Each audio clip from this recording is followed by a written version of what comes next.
जब आपको पता चला कि राष्ट्रपति से अवार्ड लेना है, तो उस वक्त की क्या फीलिंग थी आपको? नेशनल अवार्ड मिलना एक्टर बोलो या फिल्म इंडस्ट्री में काम करने वाले का सपना होता है। मैंने जिनको असिस्ट किया है, जो मेरे गुरु रहे विक्रम गायकवाड़, तो उनको 4 नेशनल अवार्ड है। तो मुझे भी ऐसे लगता था कि यार मुझे भी एटलीस्ट एक नेशनल अवार्ड तो मुझे चाहिए। जब कोई नॉन आर्टिस्ट होता है, शाहरुख खान साहब हैं, सलमान खान जी, तो उनके पर्सनल मेकअप आर्टिस्ट मेकअप करते हैं या आप लोग उसमें इन्वॉल्व होते हैं? मेकअप डिज़ाइनर वो होता है जो सारे कैरेक्टर डिज़ाइन करता है। तो विक्की कौशल के मोस्टली अपने मूवीज़ किए हैं उनके। विकी के साथ मेरे 7 से 8 पिक्चर्स हो गए। तो और भी लाइन में है अवार्ड्स मिलने वाली कोई मूवीज़ जो आ सकती है? हवा की थी मैंने लास्ट ईयर। लगभग कितने फिल्म कर चुके हैं सर आप? मुझे ऐसे लग रहा है कि 100 फिल्म्स हो चुकी है। आपको कोई शिकायत तो नहीं है किसी चीज़ से? हम सारे पर्दे के पीछे रहने वाले हैं। हमारा एक्सपेक्टेशन उतना ही है, जितना हमारा क्रेडिट है उतना ही दो। वो भी नहीं मिल पा रहा कहीं ना कहीं। अगर उसके बारे में थोड़ा भी बोला जाता है तो उसको मोटिवेशन मिल जाता है। तो कहीं ना कहीं आपको ये थोड़ा फील होता है कि अवार्ड मिलने के बाद भी ना पूछा जाए। प्रिंट मीडिया हो गया, किसी ने हमको अप्रोच नहीं किया। SMW media and entertainment presents एक मुलाकात आपके साथ।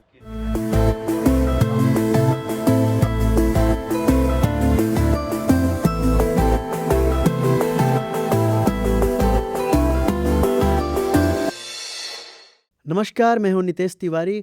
आपका स्वागत है मेरे पॉडकास्ट एक मुलाकात आपके साथ में। आज हम मुलाकात करेंगे नेशनल अवार्ड विनर एक मेकअप डिज़ाइनर से, जिन्होंने अब तक कई ब्लॉकबस्टर फिल्म्स में मेकअप डिज़ाइन किया है। तो आज हम जानेंगे इनकी बहादुरी की किस्से। तो आइए करते एक मुलाकात श्रीकांत देसाई जी के साथ। नमस्कार। नमस्ते सर, कैसे हैं आप? बढ़िया, आप कैसे हैं? मैं एकदम बढ़िया हूँ। और आज हम मेकअप डिज़ाइन के बारे में बात करेंगे। कैसे आप मेकअप डिज़ाइन करते हैं, कैसे आप कैरेक्टर को कैसे फील करते हैं कि ये हूबहू सैम बहादुर की तरह दिखे, छत्रपति शिवाजी महाराज की तरह दिखे। लेकिन मैं उसके पहले जानना चाहूँगा कि ये नेशनल अवार्ड जब आपको मिला हमारे प्रेसिडेंट से, तो वो पल कैसा था? जब मैं सैम बहादुर ये फिल्म कर रहा था, मेघना गुलजार जी ने डायरेक्ट की थी फिल्म, जी। जो गुलजार सर की बेटी है। तो हमने पहले लुक टेस्ट किया था 2018 में, अच्छा। और वो शायद मिड डे या मुंबई मिरर में रिवील हुआ था। तो उसके बाद तो वो लॉकडाउन शुरू हुआ, सो 2-3 साल थोड़ा डिले हो गया फिल्म, और 2022 में उसका शूट शुरू हुआ। उसमें इतने सारे कैरेक्टर थे जो मुझे बहुत प्रभावित करते थे। पहले लुक टेस्ट जब हमने किया था, तो उसके बाद मैंने काफ़ी कुछ पढ़ा था उनके बारे में। अच्छा अच्छा। स्क्रिप्ट पढ़ी थी या उनके ऊपर जो बुक्स थी वो भी पढ़ी थी। तो वो कैरेक्टर भी प्रभावित करने वाला कैरेक्टर है वो सैम बहादुर। और उसके बाद जब शूट शुरू हुआ तो इतना मज़ा आया, और वो जो स्टोरी था उनका बहुत बढ़िया था। यानी मुझे ऐसे लगता है कि इस तरह की जब फिल्में बनती है तब ऑडियंस को या लोगों को पता चलता है कि भाई ऐसे भी कोई बंदा होके गया है हमारे इंडिया में। तब तक हमको पता नहीं होता है कि सैम बहादुर, यानी जो आर्मी से बिलोंग करते हैं, या कुछ लोगों को पता भी होगा कि सैम बहादुर, सैम मानेकशॉ एक फील्ड मार्शल जो हमारे थे, तो उसके बारे में फिल्म बनने के बाद वो कैरेक्टर लोगों तक पहुंचता है। और मैं बहुत यानी फॉर्चुनेट हूँ कि मैं वो फिल्म से जुड़े आप? जुड़ा हूँ, और वो फिल्म करने का मौका मुझे मेघना जी ने दिया, मेघना गुलजार जी ने। और काम करते वक्त तो बहुत मज़ा आया। बहुत कैरेक्टर थे उसमें।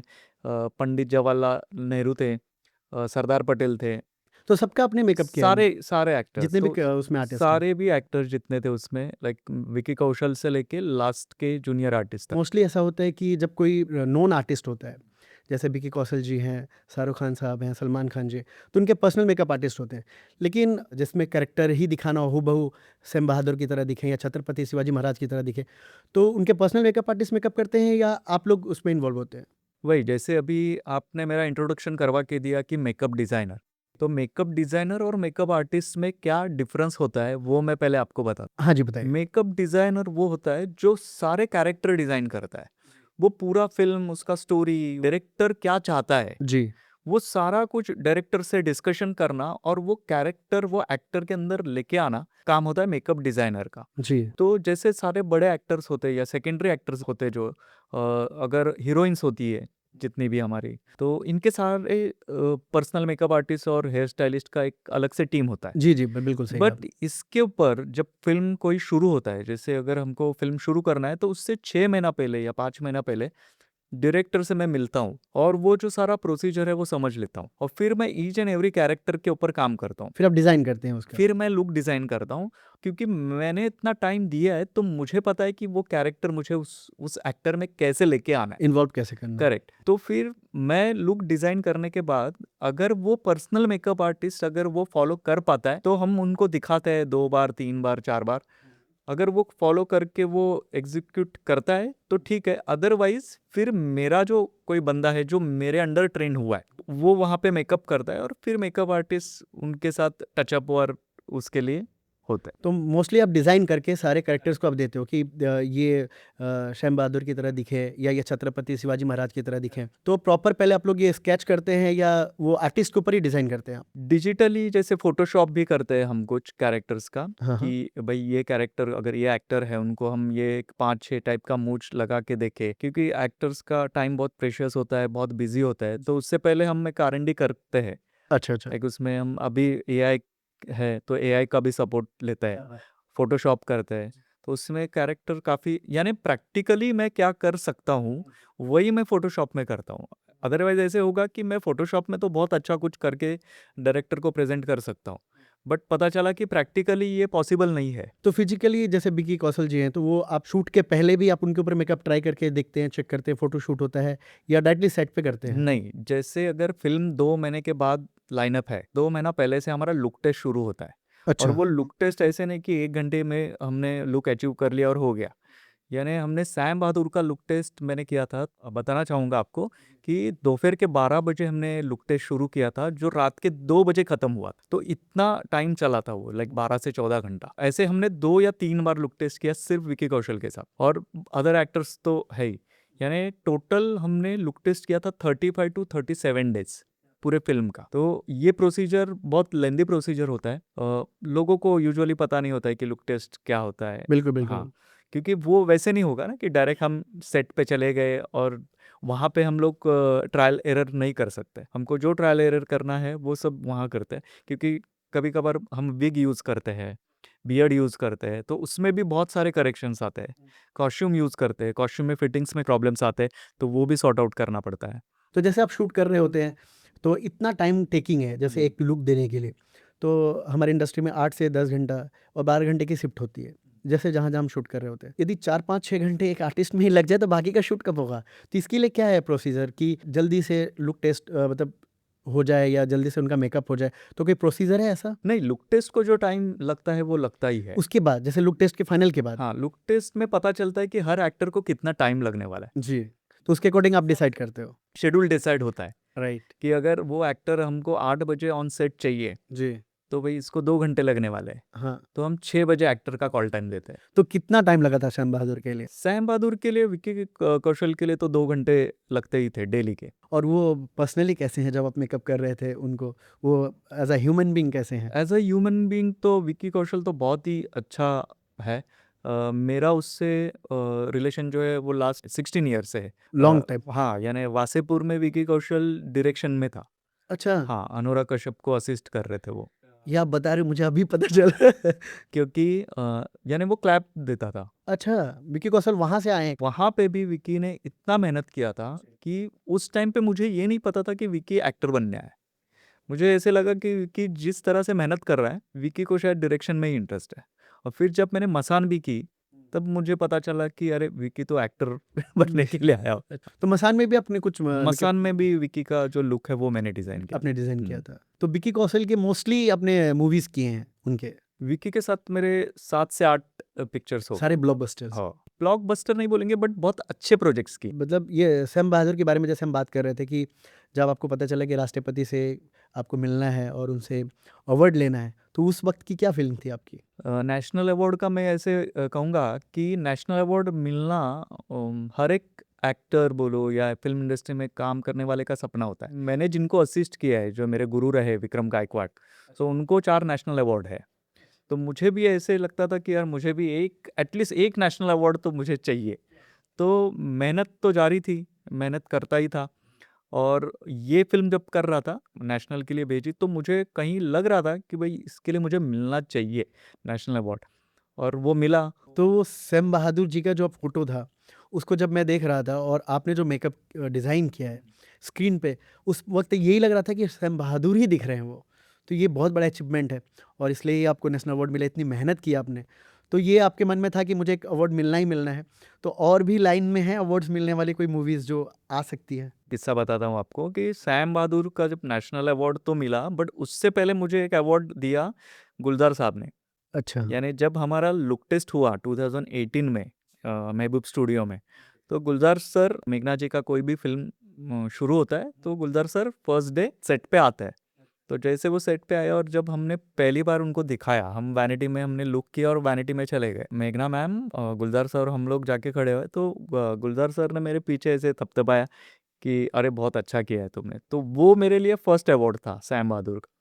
और उसके बाद तो नेशनल, तो वो तो सपना था, वो सपना साकार हुआ मेरा। बहुत बढ़िया। और उसके बाद अभी छावा की थी मैंने लास्ट ईयर।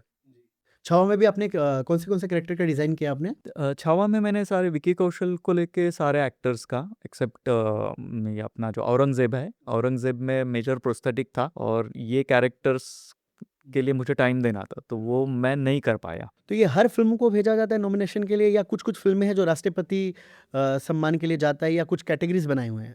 नहीं, एवरी फिल्म तो राष्ट्रपति पदक के लिए नहीं जाती है, वो प्रोड्यूसर के ऊपर होता है। उनको पता होता है कि भाई ये मेरी फिल्म है, इसको नेशनल मिलना चाहिए, तो वो प्रोड्यूसर्स वो सारी एंट्रीज जो है नेशनल के लिए वो भेजती है। तो इसके लिए जैसे कोई सोल्जर्स के ऊपर फ़िल्म बन रहा हो या देश के हित में बन रहा हो, उस पे वही फ़िल्म जाती है मतलब? वही फिल्म भी नहीं, ऐसे नहीं, जैसे अभी गंगूबाई भी गई थी नेशनल के लिए। इसकी कोई प्रोसीजर है क्या? प्रोसीजर यानी वही, आपको एंट्री भेजनी पड़ती है प्रोड्यूसर्स को। अच्छा, एंट्री भेजनी हाँ, पड़ती है वो उसकी। एंट्री भेजनी पड़ती है और फिर वहाँ पे तो जो आपको पता था कि ये इसकी एंट्रीज़ हो रही हैं मतलब नेशनल अवार्ड के लिए सैम बहादुर का? मुझे गट फीलिंग था कि ये तो जाएगी हमारी नेशनल के लिए। आप 100% कन्फर्म थे मैं पीछे पड़ा था, कि भेजो? अरे भेजे है ना एंट्री, सबके नाम भेजे हैं ना हमारे। यानी मैंने 3-4 बार फ़ोन करके हमारे जो ईपी थे, हाँ। उनको फ़ोन कर के पूछा, तो उन्होंने बोला नहीं, नहीं सर भेजा है हमने। आपको एक फ़ील हो रहा था अंदर से कि इसे अवार्ड मिलेगा? क्योंकि इतने साल अभी इंडस्ट्री में है, तो किस तरह के फ़िल्म को मिल सकता है, मेकअप में किसको। मुझे ऐसे लगा था कि 100% विकी को तो मिलेगा ही मिलेगा। हमारा समझो बाद में नंबर होगा, सेकंड, थर्ड में हम होंगे, बट विकी का अनफॉर्च्यूनेटली नहीं हुआ। मतलब सैम बहादुर को मिला? सैम बहादुर को मिला, तो सैम बहादुर आपने ही बनाया? हमें भी जो अवार्ड मिला है मेकअप और कॉस्ट्यूम को लेके, और बेस्ट फिल्म का, एक सोशल फिल्म का कुछ वो अवार्ड है हमारे फिल्म को, तो वो भी विकी का 101% मेहनत है। उसने जो एफर्ट्स लिए है, उसने जो कैरेक्टर को जस्टिफिकेशन दिया है, जो न्याय दिया है हमारे कैरेक्टर को, उसके वजह से ही हमको मिला है। मैं तो ऐसे ही समझता हूँ। तो मतलब पूरी टीम की मेहनत आप कह सकते हो। तो जब अवार्ड के लिए नॉमिनेशन में आया और आपको जब पता चला, तो आपने पहली बार किसको बताया कि मुझे अवार्ड के लिए बुलाया जा रहा है? मेघना मैम का ये एक लुक टेस्ट से निकला मैं। एक दायरा करके एक फ़िल्म अभी मैं कर रहा हूँ, यानी हो गया है, शूट कंप्लीट हुआ है, अभी रिलीज़ पे है वो। तो वो लुक टेस्ट से मैं निकला और मुझे रास्ते में फ़ोन आना शुरू हो गया, टीम की तरफ से? टीम की तरफ से, हमारी जो सैम बहादुर की टीम थी वहाँ से। तब मुझे ऐसे लगा, अरे यार चलो, मेरा जो सपना था वो पूरा हुआ। मेकअप आर्टिस्ट बोलो या डायरेक्टर, एक्टर, सारे अवार्ड्स एक तरफ और नेशनल अवार्ड एक तरफ है। देश के प्रेसिडेंट हमारे साथ खड़े हों और उनसे अवार्ड ले रहे हों, तो उस वक़्त जो दिल की धड़कन थी आपकी तेज़ थी? वो भी एक अलग एक माहौल होता है वहाँ पे। सारे अवार्ड्स में जाना अलग है, और यानी वहाँ पे सब एक जैसे होता है। क्राइटेरिया होता है, एक दिन पहले आपको जाना पड़ता है वहाँ पे, फिर एक रिहर्सल होता है अच्छा, रिहर्सल भी करते हैं? कि आप कैसे जाएंगे, राष्ट्रपति जो हमारे प्रेसिडेंट है उनके पास कैसे जाएंगे और कैसे अवार्ड जैसे लुक लेंगे। टेस्ट में एक हाँ पूरा हाँ हाँ वो हाँ प्रोसीजर फ़िल्म का होता है, लुक टेस्ट मतलब ही हमारी इंडस्ट्री का, वैसा उनका भी एक प्रोसीजर बस होता है। बस बस, हाँ, आप कैसे भी उठ रहे हो, कहीं से भी जा रहे हो, वैसे नहीं होता। एक प्रोटोकॉल होता है, तो प्रोटोकॉल फॉलो करना पड़ता है। तो आप हैंडशेक नहीं कर सकते, ऐसा पाँव नहीं छू सकते, ऐसा भी है कुछ? हाँ, वो बताते हैं। अच्छा। हाँ, अगर प्रेसिडेंट खुद से अगर आपको शेक हैंड करती है तो आप कर सकते हैं। तो ये बहुत प्राउड की बात है और इवन आपकी पूरी फैमिली के लिए। पूरी फैमिली के लिए, और जैसे अगर मेरे से जो इंस्पायर होने वाले लोग हैं या जिनको मेकअप इंडस्ट्री और हेयर इंडस्ट्री में काम करना है, उनके लिए हम अभी के लिए मोटिवेशन है बिल्कुल, कि बिल्कुल, सही कह हमारे रहे से हैं। मोटिवेट होके, या एटलीस्ट वो लोग उनके पेरेंट्स को, फैमिली को दिखा सकते हैं कि भाई हम जो फील्ड में काम कर रहे हैं आज की तारीख में, तो वो फील्ड में भी नेशनल अवार्ड तक उसको अप्रिशिएट किया जाता है। स्टेट अवार्ड तो है ही है, बट नेशनल अवार्ड तक उसको अप्रिसिएशन मिलता है। तो स्टेट अवार्ड्स भी मिले हैं सर आपको? स्टेट अवार्ड मुझे 2 फिल्म के लिए मिला है। एक रेडू करके एक मराठी फिल्म है और एक 1000 वेळा शोले पाहिलेला माणूस। जी। वो 2 फिल्म के लिए मुझे स्टेट अवार्ड भी है। तो आप पहले बॉलीवुड मूवीज़ करते थे या आप पहले रीजनल मूवी से आपने स्टार्ट किया? नहीं, मैं ऑलमोस्ट हिंदी इंडस्ट्री में ही काफ़ी सालों से हूँ, जो जिनको मैंने असिस्ट किया है, विक्रम गायकवाड़, जो मेरे गुरु रहे, तो उनके साथ मेरी शुरुआत हुई, तो सारा हिंदी फ़िल्म से ही मेरा शुरुआत हुआ है।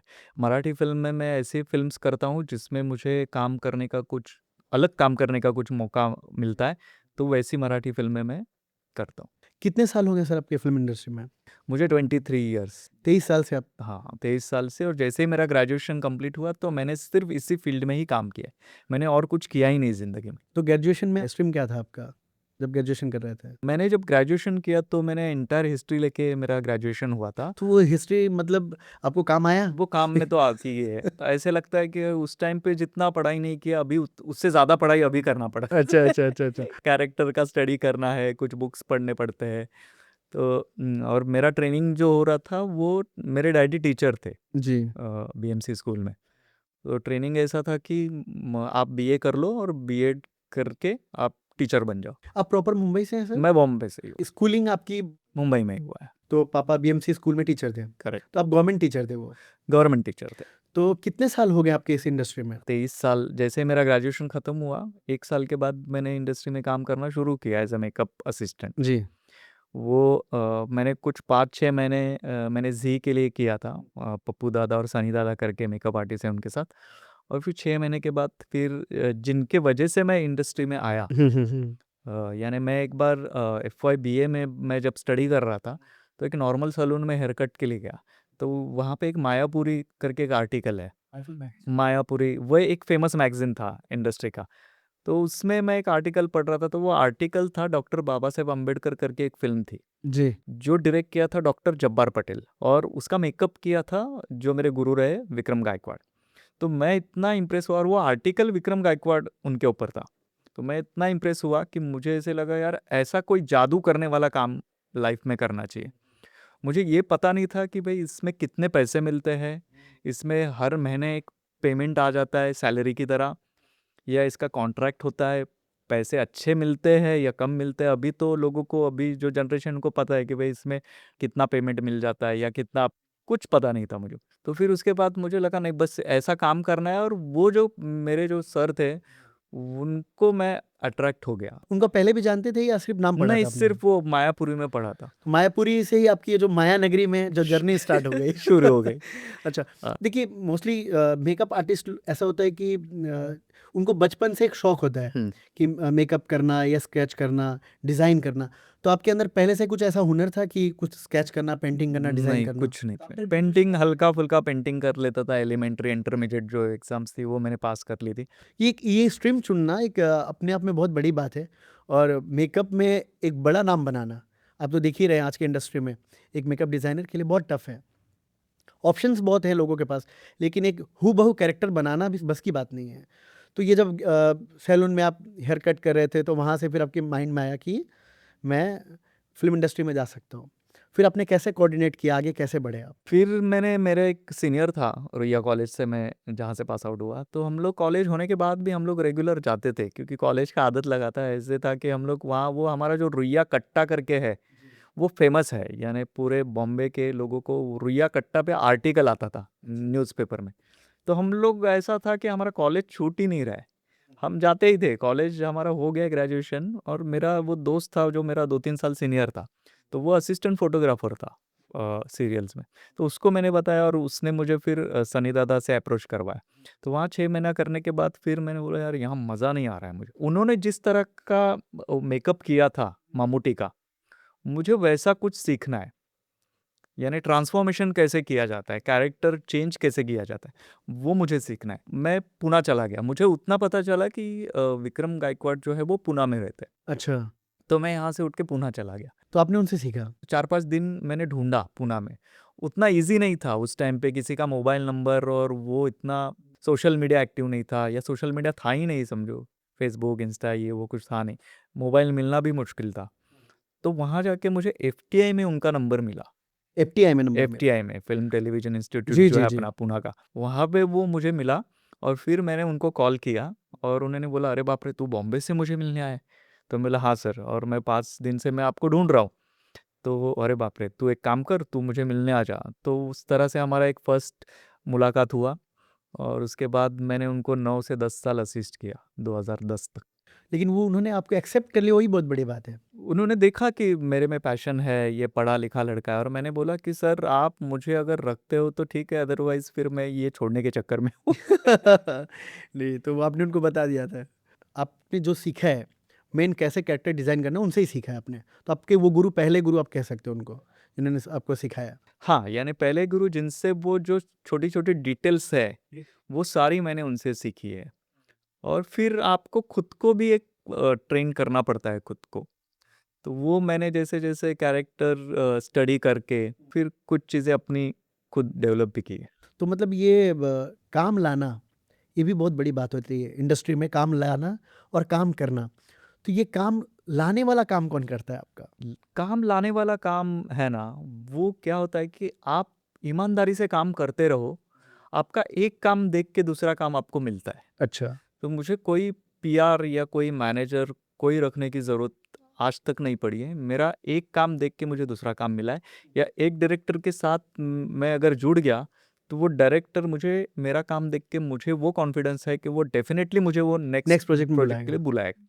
तो उस तरह से मेरा रिलेशन है इंडस्ट्री में। तो पहला फ़िल्म कौन-सा था सर आपका? मैं जब एसोसिएट था विक्रम दादा के साथ, तो मेरा एक एनएफडीसी का एक फ़िल्म था, the dance like a man करके। फर्स्ट फ़िल्म, वो एज़ अ असिस्टेंट था और इंडिपेंडेंट मेरा पहला फ़िल्म था गैंग्स ऑफ वासेपुर। इंडिपेंडेंट।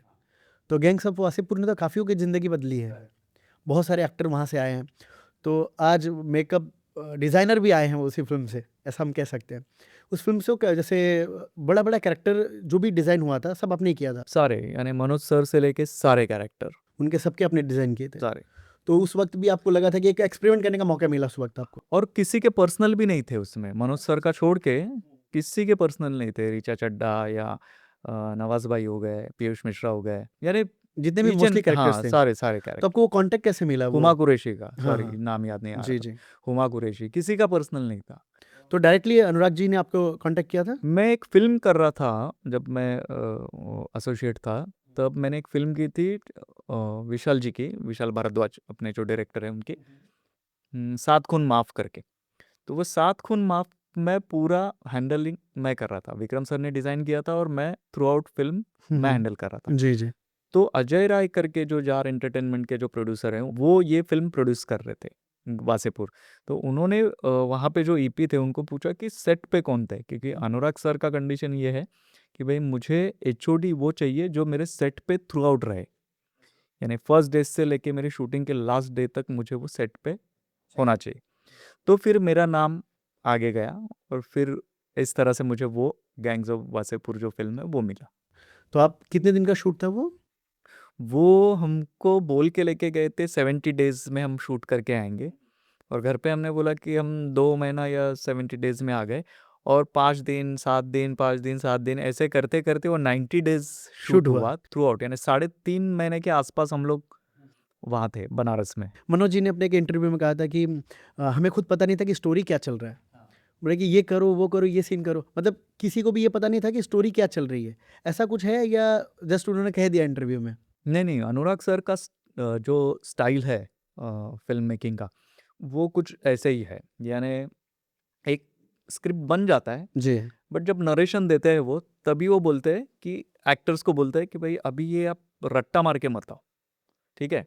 अभी यहाँ जब हम सेट पे जाएँगे तो बहुत चेंजेस होंगे। तो वो वैसे है, उनका सिस्टम वही है। तो वो वहाँ जाने के बाद कभी-कभार तो उन्होंने अभी कुछ है सीन करना है तो उसके डायलॉग्स अभी लिखे पेपर पे और अभी दिए। अच्छा, ऐसे भी है। हाँ, ऐसे भी हुआ है। उस वक़्त तो अब बहुत टाइम लगा होगा, सारे आपकी टीम होगी पूरी। मेरी टीम थी, 6-7 लोगों की टीम थी। तो गैंग्स ऑफ वासेपुर आपका पहला इंडिपेंडेंट कह सकते हैं। उसके बाद फिर नेक्स्ट? नेक्स्ट फिर मुझे ऐसे लगा कि यार ये एक फ़िल्म मिला है मुझे, कौन जानता है मुझे इतना इंडस्ट्री में। तो मैं फिर विक्रम सर को फ़ोन करूँगा और बोलूँगा कि हाँ ठीक है, अभी मैं ये ख़त्म हो रहा है और आप मुझे बुला लो। तो मैं आ जाता हूँ अपना फ़िल्म करने के लिए।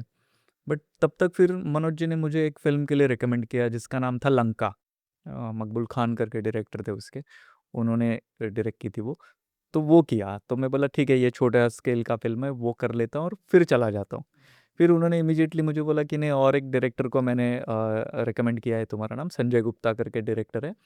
तो फ़िल्म का नाम था shoot out at Wadala. Shoot out at Wadala वो मल्टी स्टारर था। मन्या सुरवे का कैरेक्टर जो था, गैंगस्टर मन्या सुरवे, वो कैरेक्टर डिज़ाइन कर रहा था अपना जॉन अब्राहम के ऊपर। तो जॉन अब्राहम किसी एंगल से महाराष्ट्रियन नहीं दिख सकता। तो मेरा स्किल वहाँ पे था कि भाई इनको महाराष्ट्रियन कैसे दिखाएं, उनका लुक वगैरह किया। और जब फर्स्ट डे शूट था तो अनिल सर बात कर रहे थे वहाँ पे, संजय गुप्ता, जॉन अब्राहम और अनिल सर का बात चल रहा था। तो अनिल सर ने बोला कि यार मैं सोच रहा था कि जॉन कैसे महाराष्ट्रियन गाय लगेगा। बोला कि यार तू एग्जैक्ट वो जो लालबाग परल वाले जो छोकरे होते हैं ना, तू वैसे ही लग रहा है। तो फिर जॉन सर ने बोला कि all credit goes to Shrikant. तो ये ऐसे मतलब आप चैलेंजिंग लेते हो, चैलेंज वर्क, तो आपको मज़ा भी आता है ऐसे काम करने में। मज़ा भी आता है, अप्रिशिएट होता है काम। तो स्टेट अवार्ड्स भी आपको 2 मिले हैं, कौन से मिले हैं? वो एक रेडू करके एक फिल्म था जो सागर बंजारी करके डायरेक्टर है, उन्होंने डायरेक्ट किया था वो, उसके लिए। और एक 1000 वेळा शोले पाहिलेला माणूस करके है, वो सेंसर हो चुकी है फिल्म। तो सेंसर होने के बाद आप स्टेट अवार्ड्स या अदर अवार्ड्स के लिए भेज सकते हो। तो वो लास्ट ईयर मुझे उसके लिए मिला है, 1000 वेळा शोले पाहिलेला माणूस। तो अब तक कितने अवार्ड हो गए सर आपके खाते में? अवार्ड्स बहुत ज़्यादा नहीं हुए, बट जो अवार्ड मिलने की इच्छा थी वो अवार्ड मिले यानी स्टेट अवार्ड और नेशनल अवार्ड। बहुत बढ़िया।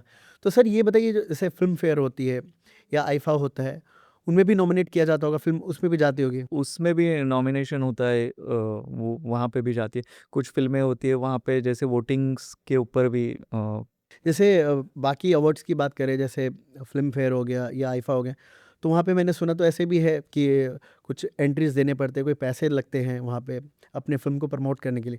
लेकिन हाँ, ये कन्फर्म है कि स्टेट अवार्ड और नेशनल अवार्ड के लिए तो पैसे नहीं देने पड़े होंगे। ये तो आपके काबिलियत पे मिला होगा। तो वहाँ इस पे ज्यूरीज़ होते हैं ना। हाँ, हाँ। हाँ, तो वो ज्यूरीज़ हमको पता नहीं होता कि कौन ज्यूरीज़ है, क्या है। और एक ज्यूरीज़ का बड़ा टीम होता है। अच्छा, तो हर एक ज्यूरी वो मार्क्स देता है और वो फिर कैलकुलेशन करके। फिर डिसाइड होता है फिर कौन। लगभग कितने फ़िल्म कर चुके हैं सर आप? मेरी ऑलमोस्ट 95 टू 100, मुझे ऐसे लग रहा है कि 100 फ़िल्म्स हो चुकी है। आईएमडीबी पे मैंने अभी तक, कुछ फ़िल्में हैं जो है नहीं आईएमडीबी पे। अगर मुझे एग्ज़ैक्ट ऐसे लग रहा है कि ऑलमोस्ट मेरी 100 फ़िल्म्स हो चुकी क्या है। बात है! 100 फ़िल्म के बाद हमें एक मुलाकात आपके साथ हो रही है। तो ये मेरे लिए भी बहुत सौभाग्य की बात है कि आप इस पॉडकास्ट में आए। और रही बात सर, देखिए जैसे कोई भी हम कैरेक्टर देख रहे होते हैं स्क्रीन पे, हमें भले वो चंद पल के लिए हो, 2-3 घंटे की फ़िल्म है, लेकिन लगता है यार ये छत्रपति महाराज जी दिख रहे हैं, छत्रपति शिवाजी महाराज दिख रहे हैं, या जो भी कैरेक्टर हम फ़ील करते हैं, वो जीते हैं उस पल को। आप सोचिए 2-3 महीने पहले से ही जी रहे होते हैं। तो ये एक बहुत बड़ा चैलेंजिंग है ये एक मेकअप आर्टिस्ट के लिए कि जो थिएटर में बैठा जो लोग हैं, वो महसूस कर पाएँ। उनको देखकर ऐसा लगे नहीं ये छत्रपति शिवाजी महाराज दिख रहे हैं। तो ये जो चैलेंजिंग वर्क है, आपको कभी ऐसा नहीं लगा यार कुछ क्रिटिक्स भी हो सकता है या कुछ लोग ऐसे भी हो सकते हैं जो उनको अच्छा ना लगे, तो आपको ऐसा कुछ डर तो नहीं लगता? डर तो नहीं लगता, क्योंकि मैं तो पूरा स्टडी करके वो कैरेक्टर सेट करता हूँ। और कभी-कभार हो सकता है कि भाई किसी को अच्छा नहीं लगे, बट हम सोचते हैं कि मैक्सिमम लोगों को हमारा काम अच्छा लगे, फ़िल्म अच्छी लगे। और उस हिसाब से ही हम लोग सारे, जो हमारी टीम्स होती है वो मेहनत करती है। सारी टीम्स, यानी हम, कोई फ़िल्म मेकर ऐसा नहीं होता। अभी जैसे आप पॉडकास्ट बना रहे हो, आप इतनी छोटी-छोटी चीज़ें देखते हो कि भाई ये हमारे पीछे का बैकग्राउंड कितना है ना? कि ये स्मॉल स्केल पे है, फिर भी हम कितना डिटेलिंग देखते हैं। छोटी फ़िल्म हो या बड़ी फ़िल्म हो, वो हर एक डायरेक्टर का वो अपना एक वो बच्चा होता है, तो वो बहुत प्यारे तरीके से। उसको 100% देना ही है। हाँ, हम तो ट्राई करते हैं कि बहुत हम हमारा दी बेस्ट काम दें। तो आपकी फैमिली में आपके जो आपका सन है, वो भी इस इंडस्ट्री में आना चाह रहे हैं या क्या है प्लान सर? अभी तो फ़िलहाल वो तो स्टडी कर रहे हैं दोनों। क्या नाम है सर आप बताएँ? वो मल्हार करके बड़ा वाला है उसका, और रणबीर करके जो छोटा है उसका। तो वो दोनों यानी इंटरेस्ट है उनको, बट अभी एजुकेशन चल रहा है तो मैं ज़्यादा पुश नहीं करता हूँ उनको। तो आप एक एजुकेशन में और जैसे एक स्किल है मेकअप करना और ये एक्टिंग करना, डांस करना, तो आप स्टडी को भी इतना ही फोकस आपने दिया स्टार्टिंग से ही आपके बच्चों के लिए कि वो पढ़े उसके बाद स्किल डेवलप करें या स्किल डेवलप करें? नहीं, मैंने एजुकेशन तो डेफिनेटली उसको इम्पोर्टेंस देना ही चाहिए। मैंने उनको बोल के रखा है भाई तुम जो एजुकेशन है वो पूरा कंप्लीट करो। बाय द टाइम तुम साइमल्टेनियसली अगर तुम कॉलेज करते हो या स्कूल करते हो तो एक्स्ट्रा करिकुलर एक्टिविटीज़ में आप पार्टिसिपेट कर सकते हो, बट स्टडी पे फोकस करो, स्टडी मत छोड़ो। और आपको ऐसा कब लगा काम करते वक्त यार हो सकता है कि मुझे छोड़ना पड़े इंडस्ट्री, ऐसा कोई पल आया, कोई टाइम आया आपके लाइफ में? इनिशियल लेवल पे जब मैं असिस्टेंट में था तो इतना मेहनत था कि 4 बजे उठो, 4:30 निकलो, 5 बजे सेट पे पहुंचो। और जहाँ पे आउटडोर में शूट करते थे तो इतना ठंड होता था और ठंड से मुझे इतनी घबराहट होती थी। तब उठ के लगता था कि यार मैंने गलत फील्ड चुन लिया है। डैडी बोल रहे थे कि अपना टीचर बन जा, सुबह 7 बजे स्कूल जाता, दोपहर के 1 बजे घर पे आ जाता। तो उस टाइम पे लगता था, बट वो टाइम कब का है? वो एकदम इनिशियल स्टेज पे जब शुरुआत में। बट ऐसा हुआ कि ठीक है, वो एक हाफ 1 घंटा 2 घंटे वैसे लगता था।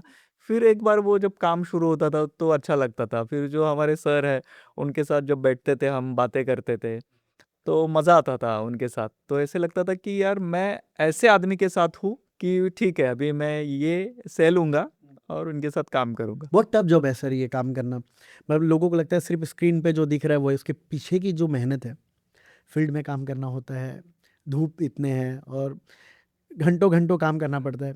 तो आप कभी पीछे नहीं हटे? जो काम हमको दिल से अच्छा लगता है तो उसमें आप 12 घंटे हो 14 घंटे हो आप कर ही लेते हैं। करते हैं काम। मतलब अभी आपकी हमारे एक्टर्स भी इतना मेहनत करते हैं। यानी 14 घंटे तो शूट करते हैं, उसके बाद उनको उनका फेस का, हेयर का, पूरे बॉडी का केयर करना पड़ता है, जिमिंग करना पड़ता है, वो सारा मेंटेन भी करते हैं। उसके बाद खाने पीने पे इतना ध्यान देना पड़ता है। तो सर ऐसा सुनने में आता है कि जब आप कोई डिज़ाइन कर लेते हो कैरेक्टर, डिज़ाइनर कभी मेकअप रिमूव नहीं करता। इसके पीछे की क्या स्टोरी है? जैसे लोग बुरा मानते हैं हमारे इंडस्ट्री में भी कि मेकअप आर्टिस्ट या मेकअप डिज़ाइनर रिमूव नहीं करता है मेकअप, ऐसा कुछ है? नहीं, नहीं, नहीं, ऐसा कुछ नहीं है। अगर प्रोस्थेटिक वगैरह मेकअप करते हैं, तो वो एक्टर्स को तो वो निकाल ही नहीं पाएगा वो मेकअप, तो वो हम ही निकाल के पूरा देते हैं। क्योंकि हमारा ही रिस्पॉन्सिबिलिटी है कि जैसे वो सुबह आया था, वैसे ही पैकअप के बाद वो घर पे जाए। तो मैं अपने मेकअप आर्टिस्ट को बता दूँ कि मेकअप निकालना पड़ता अच्छा, है। इसके लिए पूछा आपने? नहीं, मोस्टली ऐसा होता है सर कि हम जब शूट कर रहे होते हैं, तो बहुत सारे डिज़ाइनर्स हैं वो कहते हैं नहीं हमने डिज़ाइन किया है तो हम निकालेंगे नहीं। नॉर्मल मेकअप जो है, वो निकालने के लिए टिश्यूज़, वेट टिश्यूज़ या जो कुछ मेकअप रिमूवर है, वो आपको देते हैं क्योंकि आपको आपका फेस पता है, तो आप बहुत ईज़िली अपने फेस से मेकअप रिमूव कर सकते हो।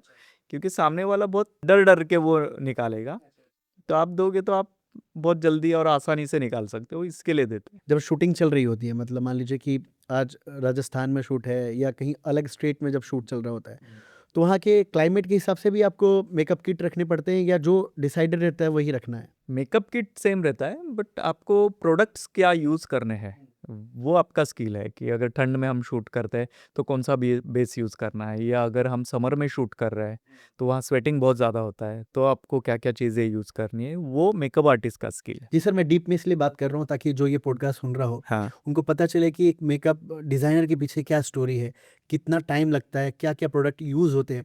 मैंने सुना है कि 100 से भी ज़्यादा प्रोडक्ट यूज़ होते हैं इसमें, जब आप कुछ डिज़ाइन कर रहे होते हो। अलग-अलग कंपनियों के भी आप यूज़ कर रहे होते हैं। तो आपको स्पॉन्सर भी कंपनियाँ देती हैं कि हमारे इस प्रोडक्ट को प्रमोट करो या आप उनके हिसाब से डिसाइड करते हो? नहीं, प्रोडक्ट को यूज़ करने के लिए कंपनियाँ तो कोई ऐसे स्पॉन्सर वगैरह नहीं होती हैं, वो हमको बाय करने पड़ते हैं सारे प्रोडक्ट्स, क्योंकि प्रोडक्ट्स भी काफ़ी एक्सपेंसिव होते हैं, जी, यानी जी। 5-5, 6-6 हज़ार से स्टार्टिंग उसका प्राइसिंग होता है। और जो हमारे सारे मेकअप आर्टिस्ट हुँ, हुँ। असिस्टेंट होते हैं, उनका एक पर्सनल किट होता है, हुँ, हुँ। अच्छा। बेसिक किट जो होता है, तो वो क्योंकि वो हैबिचुअल होता है ना वो किट से। देखिए सर, इस इंडस्ट्री में एक सस्टेन रहने के लिए पैसे की बहुत ज़रूरत है, इनिशियल लेवल पे। लेकिन आपके पापा ऑलरेडी टीचर थे, तो उनका सपोर्ट था फाइनेंशियली आपको? फाइनेंशियली सपोर्ट बोले तो जैसे खा पी के सुखी थे हम लोग। हम लोग मालवनी जैसे एक वहाँ पे टीचर कॉलोनी है, वहाँ पे चौल में रहते थे। डैडी टीचर थे, खा पी के जो सुखी घर बोलते हैं, वैसा घर था हमारा। बहुत ज़्यादा हम मिडल क्लास भी नहीं हुँ। होंगे समझो। तो फाइनेंशियली यानी मैंने जब काम करना शुरू किया तो मुझे पैसे मिलने लगे। फर्स्ट डे से ही? फर्स्ट डे से तो नहीं, 20 रुपीज़ से शुरुआत हुआ है मेरा पर डे। हाँ, ठीक है। तो फिर 35, फिर 50, 100, 200 ऐसे बढ़ते गए पैसे। मतलब आपको ऐसा फ्री में काम ना करना पड़ा? नहीं, नहीं, नहीं, फ्री में नहीं। फ्री में नहीं किया? बट करना पड़ता है लोगों को, क्योंकि अगर आप कहीं से डायरेक्टली कोर्स करके आते हो, आपकी ज़रूरत होनी चाहिए वो प्रोजेक्ट पे। जब ज़रूरत होगी आपको पैसा मिलना शुरू होता है।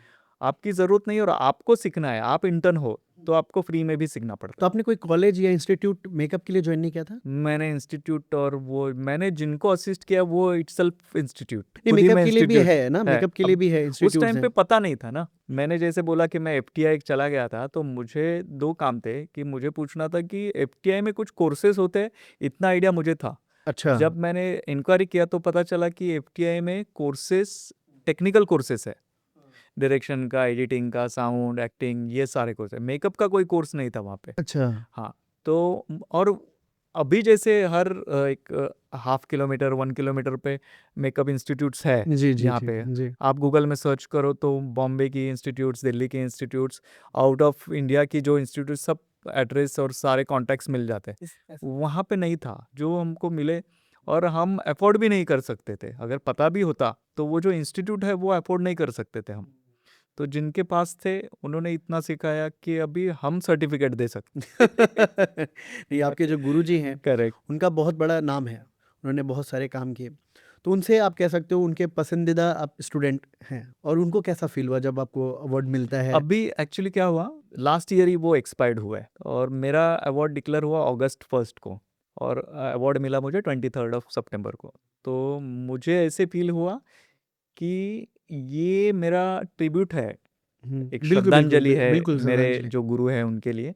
और मुझे ऐसे लगता है इंडस्ट्री में ये पहला जोड़ी है गुरु और शिष्य का कि जिसको नेशनल अवार्ड दोनों को मिला है। यानी मेरे गुरु को 4 नेशनल अवार्ड है और मुझे 1 नेशनल अवार्ड है। बिल्कुल, अभी तो जस्ट स्टार्ट हुआ है आपका। मैं तो चाहता हूँ कि ऐसे लाइन लग जाए, 40 हो जाए आपके। मैं तो चाह रहा हूँ 40 अवार्ड्स मिले। थैंक यू ठीक सो है, मच। आपने 100 फ़िल्म अब तक कर लिया है। आप बहुत यंग दिख रहे हैं सर।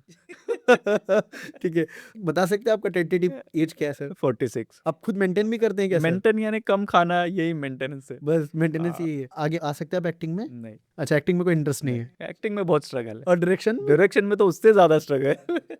तो आप अपने फील्ड से ही अब संतुष्ट हैं? हाँ, हाँ, बिल्कुल। मैं तो चाहता हूँ आप पैसा लगाएँ फ़िल्म बनाने के लिए। नहीं यार, वो भी नहीं। घर बेचना पड़ेगा। अच्छा, एक सफल मूवी बनाने के लिए आपके हिसाब से क्या होना चाहिए? सफल मूवी बनाने के लिए अच्छी स्क्रिप्ट होना ज़रूरी है, बिल्कुल। और अच्छे लोग अच्छे मन से जब फ़िल्म बनाते हैं, फ़िल्म कमर्शियल चले ना चले वो आपके हाथ में नहीं है, बट अच्छी फ़िल्म बनाना एक अच्छे डायरेक्टर के हाथ में होता है। और सारे हमारे जो डायरेक्टर्स हैं वो अच्छी फ़िल्म बनाने की ही कोशिश करते हैं। आपका स्क्रिप्ट अच्छा होना चाहिए, ये एक ही चीज़ है जो मूवी हिट कर सकती है। वो मूवी हिट कर सकती है। और फिर डायरेक्टर का ट्रीटमेंट है, डायरेक्टर ने आज तक का जो उसका स्टडी है, वो क्या एक्सपेरिमेंट करता है अलग। आपने अब तक जितने बड़ी-बड़ी फ़िल्मों का ज़िक्र किया हमसे, जिसमें अपना छावा मूवी है, सैम बहादुर मूवी है, बहुत सारी फ़िल्में हैं, 100 मूवीज़ की आपकी लिस्ट है। तो इसमें कोई छोटी फ़िल्म भी रही है जिससे आपका एक्सपेक्टेशंस बहुत था, बट उतना बड़ा नाम नहीं हो पाया इन फ़िल्मों में? काफ़ी फ़िल्में हैं, जैसे मसान हो गई। जी। मुझे मसान और कोर्ट करके एक फ़िल्म की थी मराठी, मैंने 2015 में रिलीज़ हुई थी और उसको भी नेशनल अवार्ड था फ़िल्म को। अच्छा। फिर दशक्रिया करके एक मराठी फ़िल्म थी जिसको नेशनल अवार्ड था 2017 का। फिर मैंने हिलारो करके एक फ़िल्म की थी जिसको 2019 का लोटस गोल्डन अवार्ड यानी नेशनल अवार्ड वो था। तो सारे नेशनल अवार्ड वाले आपकी कैटेगरीज़ आपकी आपके आपके ही नाम पे जुड़ा हुआ है लग रहा है। हाँ? क्या आप डिसाइड कर लेते हो कि इसको नेशनल अवार्ड मिल रहा है तो ही मूवी कर रहे हो या नहीं, क्या नहीं, है? कभी-कभार थोड़ा एक इंटेंशन होता है अपने को हाँ। कि भई इसको मिल सकता है। अच्छा। उसके लिए नहीं करते कि भई नहीं इसको मिलेगा तो ये करना है, ऐसे नहीं। अंदर से पता चल जाता है कि इसको मिलना चाहिए यार, मिल सकता है। तो ये हिलारो के 100 वक़्त मुझे लगा था वैसे। अच्छा। ये 100 मूवीज़ में लगभग कितने मराठी मूवीज़ की हैं आपने? मैंने 6-7 मराठी फ़िल्म्स की होंगी टोटल। 6 मूवीज़ आप कह सकते हो। और वो बड़े बजट की मूवीज़ हैं या छोटे हैं? मराठी के बजट की जो होती है नॉर्मली 4-5 सीआर के आसपास जो बजट होता है, 3 सीआर से लेके 5 सीआर। जैसे सर एक बजट की बात करते हैं हम मूवीज़ के, तो बजट क्रिएटिविटी को मात दे सकता है कई बार कि नहीं, क्रिएटिविटी के चक्कर में कई बार बजट बहुत ज़्यादा भी चले जाता है और बहुत कम भी लिमिटेड बजट में भी काम हो जाता है। तो बजट्स को आप किस तरीके से आप देखते हो, मूवी के बजट्स को? मूवी के बजट्स को जैसे अभी क्रिएटिविटी बजट की वजह से मार नहीं खाता है, मुझे ऐसे लगता है। जो फ़िल्म कम बजट में भी, अभी जैसे नागराज मंजुळे जो डायरेक्टर है, उनकी आप फैंड्री करके एक फ़िल्म है, ठीक है? और एक सैराट फ़िल्म है। तो फैंड्री का जॉनर अलग था, सैराट का जॉनर अलग था। और बट बहुत ज़्यादा एप्रिशिएट उनकी वो भी फ़िल्म होती है फैंड्री, जिसमें आपको पता चलता है कि भाई इसका बजट है नहीं। या अभी लेटेस्ट फ़िल्म के बारे में बोलूँ तो एक स्थड़ करके एक मराठी फ़िल्म आई है। उसका भी बजट, आप अगर फ़िल्म देखते हो तो आपको पता चलता है कि भाई ये कोई बजट इसका कोई ख़ास दिख नहीं रहा है। बट बहुत एप्रिशिएट हुई है दोनों फ़िल्म, फैंड्री भी making wise, film wise. Fandry भी उतनी एप्रिशिएट हुई और स्थड़ करके जो फ़िल्म है वो भी उतनी एप्रिशिएट हुई। अभी नेशनल अवार्ड जब हम गए थे वो जो प्रोग्राम में, हमने कितनी सारी फ़िल्में देखी है कि जो कमर्शियली या जो फ़िल्म के ऊपर जो खर्चा किया है, जो बजट दिखना चाहिए वो बजट नहीं दिखता है काफ़ी सारी फ़िल्मों में, बट उसको नेशनल मिला है। तो क्रिएटिविटी, अच्छी फ़िल्म, यानी बहुत ज़्यादा आपके पास फाइनेंस और पैसा है, इसके वजह से ही अच्छी फ़िल्में बनती है, या अच्छा बड़ा प्रोडक्शन हाउस है तो ही अच्छी फ़िल्में बनती है, ऐसे कुछ नहीं है। सर देखिए, जैसे बड़ी फ़िल्म होती है तो उसमें बहुत टेंट्रम्स होते हैं। जैसे आर्टिस्ट के होते हैं, उनके 150 लोग होते हैं, उनके पीछे पूरा क्रू होता है, बहुत सारे टीम होती है। तो छोटे मूवीज़ के जो प्रोड्यूसर्स हैं, वो इतना एफर्ट नहीं कर पाते हैं। तो आप ऐसा समझते हैं क्या कि बड़ी फ़िल्म आज सक्सेस नहीं हो पा रहा है, इसके पीछे भी बहुत सारी रीज़न है? स्टोरी पे काम ना करना, या डिस्कशन अच्छे से ना होना, या बजट का ज़्यादा अनवांटेड यूज़ होना।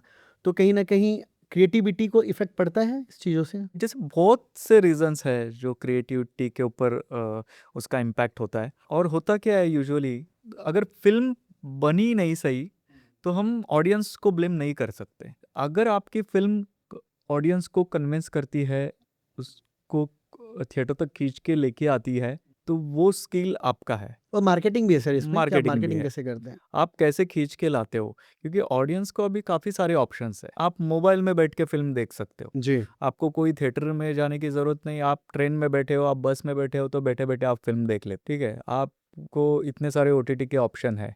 अगर कुछ फिल्में ऐसी होती है कि मुझे लगता है कि नहीं, मुझे ये ठीक है, मेरे पास OTT के सारे प्लेटफॉर्म्स है, मगर मुझे ये फिल्म जाके थिएटर में ही देखनी है, जी। तो मैं चला जाता हूँ थिएटर में देखने के लिए। बड़े कैनवा पे देखना एक अलग फ़ील है। ऑडियंस को उतना वर्थ लगना चाहिए, मुझे ऐसे लगता है कि आपने कोई फिल्म बनाई और आप सोचते हो कि ऑडियंस आए और थिएटर में देखे, तो मुझे ऐसे नहीं लगता कि ऐसे होगा। अच्छी फ़िल्में नहीं बन पा रही है। अब देखिए, बड़े-बड़े प्रोडक्शन से भी मूवी जो भी आ रहे हैं, उसमें स्टोरी नहीं होता। हाँ, तामझाम तो बहुत रहता है। बड़े-बड़े शहरों में इवन जाके वो बाहर-बाहर शूट करते हैं, आउट ऑफ स्टेशन शूट कर रहे होते हैं। इतने क्रू मेंबर्स के साथ शूट कर रहे होते हैं, लेकिन स्टोरी नहीं होती। तो कहीं न कहीं हमारे इंडस्ट्री में आज भी एक कमी है। स्क्रिप्ट पे आज भी उतना ध्यान नहीं दे पा रहे हैं लोग, जो पहले होता था। इवन आज मराठी मूवीज़ को देख लीजिए आप, बहुत सारे सक्सेस मूवीज़ हैं, जैसे सैराट की बात की आपने की है। 100 सीआर से भी ज़्यादा उन्होंने कमाया है फ़िल्म, जबकि उसकी बजट बहुत कम थी। तो कहीं न कहीं स्टोरी इम्पैक्ट करता है, यदि अच्छा बनाना है तो। बजट उतना मायने नहीं रखता, आप कहना चाहते हैं। बजट उतना मायने नहीं रखता, स्टोरी क्रिएटिविटी मायने रखता है। क्रिएटिविटी मायने रखती है। आप नए जो मेकर्स हैं, उनके लिए आप क्या कहना चाहोगे कि इस इंडस्ट्री में वो कैसे तैयार होकर आएँ? जो नए फाइनेंसर्स हैं या जो नए डायरेक्टर्स हैं, उनके लिए आप क्या एडवाइस देंगे? एक ना फाइनेंसर जो हम बोलते हैं, हम प्रोड्यूसर बोलते हैं, प्रोड्यूसर हम यानी निर्माता। निर्माता यानी निर्माण करने वाला। जी, प्रोड्यूसर। उसको वो पैशन होना चाहिए कि मुझे एक अच्छी फ़िल्म देनी है लोगों को। मेरा सपना ये है कि मुझे एक अच्छा, कोई एक इनोवेटिव, कोई अच्छा-सा प्रोडक्ट लोगों को देना है। वो फाइनेंसर कर सकता है कि भई मैंने एक 5 करोड़ रुपया दिया, 4 महीने के बाद मुझे 7 करोड़ रुपया आना चाहिए। जी। सिर्फ़ जो फाइनेंसर होता है ना, और तुम्हारा प्रोड्यूसर, इसमें डिफ़रेंस ये है। फाइनेंसर को सिर्फ़ फाइनेंस से मतलब है, प्रोड्यूसर को क्रिएटिविटी से। प्रोड्यूसर जो होता है उसको कुछ करना है, कुछ देना है। तो आपके कुछ ऐसे दोस्त हैं जो फाइनेंस में डूब चुके हैं फ़िल्म बनाते-बनाते? वो तो काफ़ी लोग हैं जो फाइनेंस में डूबे हैं, या प्रोड्यूसर्स हैं जिनको कुछ फ़िल्में ऐसी भी बनती है जो फ़िल्म कमर्शियली नहीं चलने वाली है, ये भी ऑलरेडी पता होता है, अब बना रहे होते हैं तब भी? तब भी बनाते हैं कि ठीक है, ये सब्जेक्ट है, ये मुझे लोगों तक पहुंचाना है। जी, जी। जैसे हम कोड बना रहे थे, तो कमर्शियली कितनी हिट होगी पता नहीं, बट एप्रिशिएट हुआ सब जगह बहुत। आउट ऑफ कंट्री सारे फेस्टिवल्स में फ़िल्म चली गई वो। जैसे मंटो थी, मंटो हमको पता था कि कमर्शियली इतनी हिट नहीं होगी वो फ़िल्म, मगर वो थॉट था, वो थॉट समाज में उसको अप्रिशिएट किया गया। हाँ, एप्रिशिएट किया गया और लोगों तक पहुँचाना था वो। कोई टॉपिक है या किसी का कोई उद्देश्य है कि ये आना चाहिए समाज में। सब्सिडी आने से भी मेकर्स को बेनिफिट्स मिले हैं। सब्सिडी से बेनिफिट मिले हैं और हुआ क्या है कि मराठी फ़िल्म्स जो अभी महाराष्ट्र में जो फ़िल्में बनती हैं, उनको महाराष्ट्र गवर्नमेंट से सब्सिडी मिलता है। जी, कितना % लगभग है ये सर? उसका कैटेगरी है, आप कौन से कैटेगरी में आपके ए, बी, सी कैटेगरी, अगर सी है तो 35। तो कैटेगरी कैसे डिसाइड होता है? आर्टिस्ट वाइज़ या artist location wise, wise shoot आप वाइज़? कौन सा कैमरा यूज़ करते हो, अच्छा, आपके टेक्नीशियंस कौन है, आपके एक्टर्स कौन है, और आपका फ़िल्म उतना वर्थ, आपके फ़िल्म की क्वालिटी उतनी दिखती है क्या? तो उस पे वो कैटेगराइज़ किया जाता है वो फ़िल्म, और फिर जो है उसका सब्सिडी 35, 40, 45 समथिंग कुछ है, वो दिया जाता है। अभी हुआ क्या है कि 1.5 करोड़ में, 2 करोड़ में फ़िल्में बनती है, लोग बनाते हैं फ़िल्म्स, और जो फाइनेंसर या नए लोग जो आए हैं प्रोड्यूसर्स, तो उनको बोला जाता है कि इतने-इतने में फ़िल्म बनती है, हम लोग इतने में फ़िल्म बनाएँगे, इतने में बेचेंगे। वो पेपर पे बहुत ईज़ी तरीके से उनको जो पिक्चर है वो दिखाया जाता है, और फिर वो फँस जाते हैं कि भाई हमको सब्सिडी इतना मिलेगा, ओटीटी पे अपने को इतना मिलेगा। तो इस चक्कर में वो पूरा जो है वो गड़बड़ हो जाता है उसमें। तो मुझे कभी-कभार ऐसे लगता है कि अरे यार, ये सब्सिडी अगर बंद कर दें, हाँ, हाँ। तो अच्छी फ़िल्में बनेगी। अच्छा, अच्छा, क्योंकि कुछ फ़िल्में जो है वो सिर्फ़ सब्सिडी के लिए बनती है, ओके। और कुछ फ़िल्में हैं जो फ़िल्म मेकर्स हैं वो बहुत जेन्युइनली ये आपने फ़िल्म्स बहुत बनाते बड़ी हैं। बात की कि सब्सिडी बंद हो जाए तो फ़ायदा है मेकर्स के लिए। फ़ायदा है ऐसे नहीं बोलूँगा मैं, क्योंकि जेन्युइनली जिन्होंने बनाया है ना फ़िल्म्स, वो सब्सिडी सपोर्टिव है। अच्छा, सब्सिडी की आड़ में फ़िल्म बनाना है। सब्सिडी की आड़ में जो फ़िल्म बनाते हैं ना, वो गलत है। अच्छा, अच्छा। और ऐसे लगता है कि सब्सिडी तो चलो है, गवर्नमेंट हमको सपोर्ट कर रही है कि आप ज़्यादा से ज़्यादा मराठी फ़िल्म बनाओ, मगर कुछ जगह पे थिएटर्स नहीं है। जैसे अगर कोंकण में आप जाते हो, तो बहुत ही यानी गिने-चुने थिएटर्स है, एक आप उँगलियों पे गिन सकते हो, इतने ही थिएटर्स है। तो वहाँ पे थिएटर्स की कमी है, तो वहाँ कुछ लोग ऐसे आने चाहिए इन्वेस्टर्स कि जिन्होंने थिएटर वहाँ पे बनाने चाहिए। एक स्मॉल स्केल पे अगर हो तो 200 सीटर्स का थिएटर है। कल्चरल मिनिस्ट्री है हमारी, सांस्कृतिक विभाग जो हमारा फ़िल्म सिटी में है, वो हम 1-2 बार हमारा ऐसे हुआ है कि डिस्कशन कि क्या कर सकते हैं इसके लिए, और कुछ काफ़ी सारी चीज़ें आती है सामने कि ये ऑप्शन है, ये अगर करते हैं तो थोड़ा-सा बढ़ावा मिलेगा फ़िल्म्स के लिए। क्योंकि थिएटर मिलना ज़रूरी है। तो थिएटर तो सर है कंपल्सरी कि यदि कोई मराठी मूवी बना रहा है, तो उसको मल्टीप्लेक्स मिलना ही मिलना है। ऐसा है क्या? वैसा है, बट टाइमिंग्स का भी होता है ना। पता चला सुबह 8 बजे दे दिया। हाँ, प्रॉपर टाइमिंग नहीं मिला तो फिर हाँ, नहीं चल पाती। मराठी अच्छी फ़िल्म है जो थिएटर में है, फिर भी वो फ़िल्म निकाल के हिंदी फ़िल्म को टाइमिंग दिया जाता है, वो भी चक्कर है। तो सर मैं सोच रहा हूँ कि आप फाइनेंस में भी आइए क्योंकि आपको इतना अच्छा नॉलेज है, तो आप भी कोई मूवी क्यों नहीं प्रोड्यूस करते? नहीं, ये नॉलेज तो मेरा बहुत नॉमिनल है। अच्छा। ये नहीं सर, आपने 100 मूवीज़ की हैं। 100 मूवीज़ मैंने एज़ अ मेकअप नहीं, लेकिन मेकअप डिज़ाइनर को अंदर तक पता होता है कि क्या चल रहा है। नहीं, यूजुअली नहीं पता होता है। ये तो बहुत बड़ा मार्केट है फ़िल्म इंडस्ट्री। जो मुझे थोड़ा बहुत पता है वो मैंने सिर्फ़ आपको बताया है। अ, उसमें बहुत ज़्यादा मैं मास्टर नहीं हूँ, बट जो सुनता हूँ या जिन लोगों के साथ बैठता हूँ। देसाई सर मिल के काम करते हैं या फाइनेंस में करता हूँ, आप मूवी डिज़ाइन करो, तो आप उस वक़्त क्या कहोगे यदि कोई ऐसा मिलता है तो? मुझे लाइक फाइनेंसर भी मिलते हैं, प्रोड्यूसर्स मिलते हैं कि अगर कुछ अच्छा सब्जेक्ट हो आप, तो आप बताओ। अगर आप इतने काम करते हो, आपके पास आते हैं लोग। तो जैसे कोई डायरेक्शन के कोई बंदे होते हैं जो अभी 6 साल 7 साल असिस्ट किया है और अभी मैं खुद लिख रहा हूँ। तो वो अप्रोच करते हैं कि भाई अगर कोई फाइनेंसर हो तो आप मुझे बताइए। प्रोड्यूसर पूछते हैं अगर अच्छा कोई स्क्रिप्ट हो, डायरेक्टर हो, एक्टर हो, तो और सर डायरेक्टर बताइए के ना, पास। हमारी पूरी टीम वेट कर रही है। कोई एक बेहतरीन करते हैं। देखिए हमारे जो डीओपी हैं राजन जायसवाल जी, आप उनके साथ भी काम कर चुके हैं। हमने रेडू करके फ़िल्म की थी, हाँ। उन्होंने आपके बारे में मुझे बताया कि बहुत सर बहुत अच्छे हैं, इन्होंने बहुत डेप्थ में जाकर उन्होंने स्टडी किया है। आपके बारे में काफ़ी तारीफ़ करते हैं। तो आप लोगों की पहले बात हो चुकी थी कि बात करना है आपसे, अच्छी-अच्छी बातें करनी है। ऐसा तो कोई स्क्रिप्टेड तो नहीं किया था आपने राजन जी के साथ? नहीं, नहीं, नहीं, बिल्कुल नहीं। और उन्होंने वो एक बात भी बताई आपके बारे में कि आपने भी एक फ़िल्म डायरेक्ट की है हाँ, मैंने आपको बोला था मचान कर। बोल देना। नहीं, थोड़ा एक-दूसरे का प्रमोशन कर लेते हैं हम लोग। ठीक है, तो राजन आपका प्रमोशन हो गया है। तो सर ये बताइए, अभी फ़िल्म तो आप कर ही रहे हो, साइड वाइज़ कुछ और भी प्लान चल रहे हैं? जैसे बहुत सारे आर्टिस्टों के रेस्टोरेंट्स हैं कि उन्होंने प्रॉपर्टी में इन्वेस्ट कर रखा है, आपने सारे पैसे कहाँ रखे हैं? मैंने जो कुछ बैंक में थी रखे हैं? हाँ, बैंक में भी नहीं रखे उतने पैसे। अभी वो स्टेज पे आया हूँ मैं कि जो फ़िल्में मुझे दिल से अच्छी लगती है, वो रीजनल फ़िल्म हो या हिंदी फ़िल्म हो, जो मुझे एक्चुअल मन से जो अच्छी लगती है, वो फ़िल्म के लिए मैं यस करता हूँ और वो करने में मज़ा आता है। अच्छे डायरेक्टर्स के साथ काम करने में मज़ा आता है, भले वो डेब्यू डायरेक्टर रहे। तो अभी मैं एक डेब्यू डायरेक्टर जो है मैंने अभी एक ढसाल करके एक फ़िल्म की है, यानी शूट कंप्लीट हुआ है, अभी दिसंबर में शायद वो रिलीज़ करेंगे। नामदेव ढसाल करके एक पर्सनालिटी है महाराष्ट्र की, उनके ऊपर है। वो डेब्यू डायरेक्टर है बट उनके साथ काम वरुणा राणा नाम है उनका डायरेक्टर, फीमेल डायरेक्टर है। डेब्यू फ़िल्म है बट उतना मज़ा आया काम करते वक़्त, तो ऐसे लोगों के साथ काम करना अभी अच्छा लगता है मुझे। तो सर टेंटेटिव आप क्या एक बजट कोट करते हैं? यदि मैं पूछूँ पर्सनली तो? हाँ, यानी वो अभी यहाँ पे रिवील नहीं कर नहीं सकते। सर, थोड़ा-सा बता देते तो क्या कि जो आने वाले जो यंग स्टार्स हैं, उनको भी पता चले कि हाँ, मेकअप में भी अच्छा पैसा मिलता है। मैं उसलिए जस्ट पूछना चाहता हूँ आपसे। हाँ, यानी एक टॉप लेवल के अब डिज़ाइनर हैं आज के डेट में, तो एक टॉप लेवल के डिज़ाइनर कितना कोट कर सकता है? जस्ट ये बताइए मुझे। होता क्या है कि कभी-कभार अगर फ़िल्म अच्छी लगी मुझे, तो मैं बहुत नॉमिनल पैसे में मैं करके दे सर देता हूँ। वो क्या नॉमिनल है प्लीज़? जैसे लाख, 1.5 लाख रुपए में भी मैंने डिज़ाइन करके दिए फ़िल्म्स। हाँ, अच्छा। और एक आधी फ़िल्म मुझे अगर काम है, बड़ा है, तो इसमें 3-4 लैक्स के करीब मैं डिज़ाइन कर देता हूँ, क्योंकि मैं शूट पे जा नहीं पाता, क्योंकि कुछ रीज़न्स है, थोड़ा घर पे भी थोड़ा-सा ध्यान देना पड़ता है। अच्छा, हाँ, तो इसकी वजह से अभी मैं सिर्फ़ लुक डिज़ाइन करता हूँ, उसके बाद आप हैंडओवर कर देते हैं। हैंड ओवर करते हो। जैसे अभी मेरी टीम है, टीम में मेरे अभी महेंद्र मोरे करके जो है, हुँ, हुँ। उन्होंने काफ़ी प्रोजेक्ट्स मेरे हैंडल किए।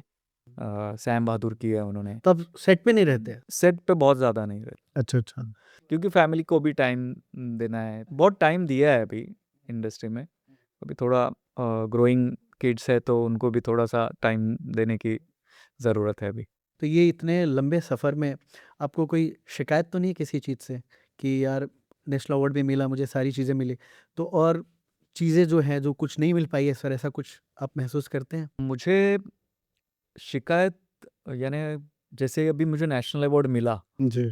तो मुझे हमको ऐसा लगा कि यार प्रिंट मीडिया हो गया या डिजिटल मीडिया हो गया, तो कोई मीडिया या प्रिंट मीडिया किसी ने हमको अप्रोच नहीं किया। As a technician, as a Maharashtrian मानुस, मुझे ये अवार्ड मिला है, तो कोई प्रिंट में हमारे लिए 2 लाइन्स भी लिख के नहीं आई। ना जो पार्टीज़ है, जिनको हम बचपन से हमारी पार्टीज़ समझते हैं, उनके किसी बंदे से भी कॉल नहीं आया। ये बहुत बड़ी बात है सर अवार्ड लेना नेशनल। क्योंकि हमको ऐसे लगता है कि भाई ये हम बचपन से हमारी 1 या 2 ही पार्टीज़ है महाराष्ट्र की, जिससे हर यंग बच्चे जुड़े हुए हैं।